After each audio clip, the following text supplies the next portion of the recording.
आपको श्री गोपाल नारसन का नमस्कार। डिवाइन मिरर हिंदी चैनल में आपका बहुत स्वागत है। चलिए शुरू करते हैं आज की कुछ ताज़ा खबरें। आचार संहिता लागू होने से पहले ही राजनीतिक पार्टियों ने 5 राज्यों में अगले वर्ष हो रहे चुनाव की कमान संभाल ली है। भाजपा की ओर से जहां सीधे तौर पर प्रधानमंत्री नरेंद्र मोदी व भाजपा अध्यक्ष जेपी नड्डा स्टार प्रचारक के रूप में आ रहे हैं, वहीं उत्तराखंड में कांग्रेस की कमान हरीश रावत ने तो उत्तर प्रदेश में प्रियंका गांधी ने संभाली हुई है। जबकि आम आदमी पार्टी के अध्यक्ष अरविंद केजरीवाल मुफ्त बिजली व पर्यटन से जनता को लुभा रहे हैं। संसद के शीतकालीन सत्र की शुरुआत में प्रधानमंत्री नरेंद्र मोदी ने कोरोना के नए ओमिक्रॉन वेरिएंट से सावधान रहने की अपील सांसदों से की है। वहीं उन्होंने कोरोना के फिर से बढ़ने को नई आफत के संकेत दिए हैं। उन्होंने कहा कि सावधानी ही बचाव है, इसलिए हमें सावधान रहना होगा और फिर से कोरोना की रफ्तार न बढ़े ये उपाय करने होंगे। सहारनपुर के थाना बिहारीगढ़ में एक प्रेमी युगल की शादी कराने को पुलिस के लोगों ने घराती व बाराती दोनों की भूमिका निभाई। थाने में ही अब्दुल्लापुर की बेटी की शादी कराकर उसे ससुराल के लिए विदा किया गया। आखिर किसान आंदोलन आज उस समय सफल हो गया जब कृषि वापसी बिल लोकसभा में विपक्ष के हंगामे के बीच पास हो गया। वहीं संसद सत्र के पहले ही दिन राज्यसभा के 12 सांसद शीतकालीन सत्र के लिए निलंबित कर दिए गए। इनमें कांग्रेस के 6, टीएमसी के 2 व शिवसेना के 2 सांसद शामिल हैं। सहारनपुर के वरिष्ठ साहित्यकार एवं पुराणों के काव्यानुवादक योगेंद्र पाल दत्त का 80 वर्ष की आयु में निधन हो गया है। उनके निधन पर विभावरी संस्था के सचिव विजेंद्र पाल शर्मा, समन्वय संस्था के सचिव आरपी सारस्वत, शीतलवाणी के संपादक वीरेंद्र आजम व रुड़की के साहित्यकार डॉक्टर योगेंद्र शर्मा अरुण ने गहरा दुख व्यक्त करते हुए उन्हें अपनी ओर से श्रद्धांजलि अर्पित की है।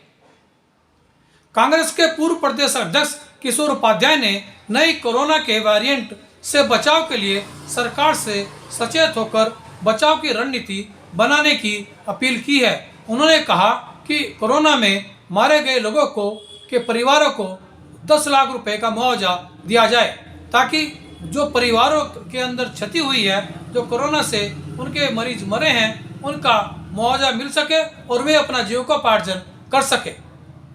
रुड़की में पूर्व मुख्यमंत्री हरीश रावत व प्रदेश कांग्रेस अध्यक्ष गणेश गोदियाल के नेतृत्व में आरएसएस व विश्व हिंदू परिषद से आए अनेक कार्यकर्ताओं ने कांग्रेस में अपनी हाजिरी दर्ज की और कांग्रेस सदस्यता ग्रहण की। इस अवसर पर कांग्रेस के राष्ट्रीय सचिव व मंगलौर विधायक काजी निजामुद्दीन भी मौजूद रहे। एक होटल में आयोजित इस कार्यक्रम में बड़ी संख्या में कांग्रेस के पदाधिकारी व कार्यकर्ता मौजूद रहे। इस अवसर पर विभिन्न कार्यकर्ताओं को उनकी सेवाओं के लिए सम्मानित भी किया गया। देखिए इस कार्यक्रम की यह खास रिपोर्ट।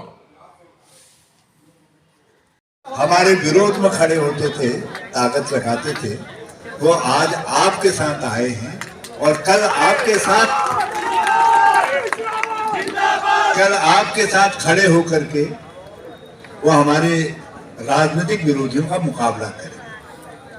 लेकिन एक बात याद रखिए, और मैं हरिद्वार के सब कांग्रेस के लोगों से कहना चाहता हूं, हमारी संख्या 2009 के बाद हमेशा इतनी ही थी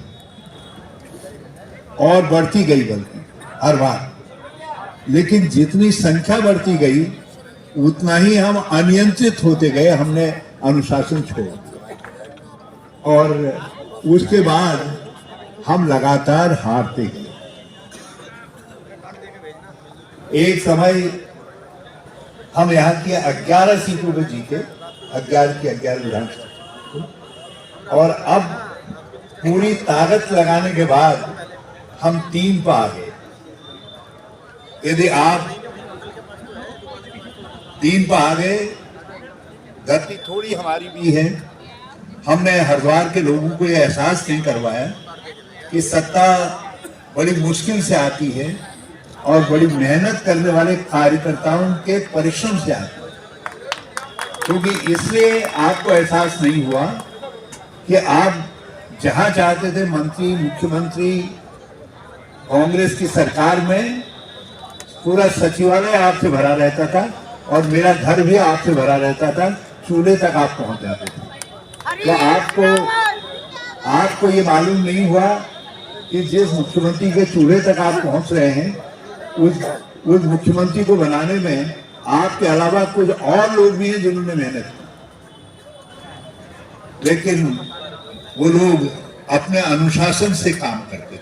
4 बजे तक निपटाना पड़ता था और जिनको आप निपटाने के लिए लाए वहां, जिनकी मदद करवाते थे आप, जिनका काम करवाते थे आप, और वहां मैं 12,000 से ज्यादा वोटों से हार गया। क्यों? इसलिए जिनको आप लाते थे ना उनको आप जानते थे और ना वो हमको जानते थे जिनकी आप मदद करवा रहे थे। आप तो भीड़ को ला रहे थे, भीड़ जा रही थी, निकल जा रही थी। वही हालत अभी अध्यक्ष जी मुझसे कह रहे थे कि इस प्रोग्राम की भी है। अब इतने लोगों ने यहाँ सदस्यता ली, जिन लोगों ने नई सदस्यता ली उनमें से जरा बताइए तो कितने लोग यहाँ पर रह गए हैं?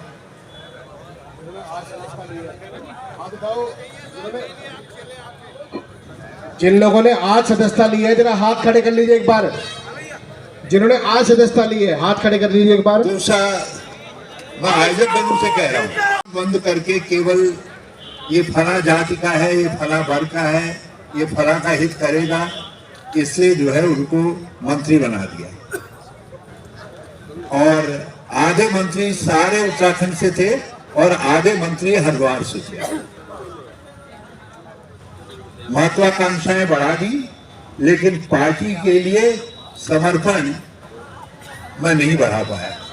और आज यदि कमी रहेगी तो एक बात याद रखिएगा, यदि हरिद्वार से जैसा वातावरण है, मैंने एक पब्लिक मीटिंग भी की थी और लाम में, और आखिर में तो स्थिति आ गई थी, जितना फील्ड था वो सब भर गया, बाहर तक भर गया।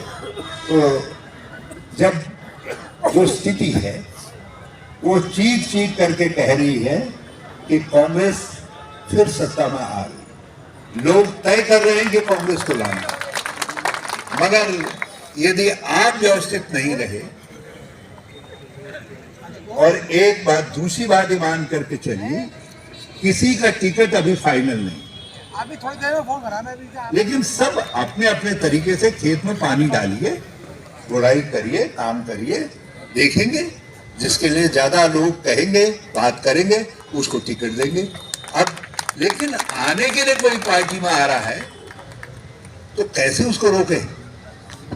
यदि कोई अपराधी है तो रोक देंगे, कोई व्यक्ति और कोई बात है तो रोकेंगे, लेकिन आ रहा है, कोई आता है तो आप ये मान करके क्यों चल रहे कि वहां जो लोग बैठेंगे वो सब लोग विवेक को बेच करके जाएंगे और जो आ रहा है उसको यो ही टिकट दे देंगे? आप सब कार्यकर्ता साथी है, एक बार पुख्ता मान करके चलिए, देखा जाएगा, पार्टी में रिकॉर्ड देखा जाएगा, उसमें कितना विश्वसनीयता है वो देखा जाएगा, और फिर जीत सकता है नहीं जीत सकता इस बात को देखा जाएगा। आपस में बैडनेस मत बढ़ाइए। और एक बात याद रखिएगा, जो इस कैंडिडेट से बैडनेस से ज्यादा हो जाएगा तो उस कैंडिडेट की तो जीतने की संभावना अपने आप खराब होगी, क्योंकि वो कितना ही स्वीकार्य हो मगर उसने अपने से लोगों को बिखेर दिया है। तो एक दूसरे से प्यार मोहब्बत भी रखिए।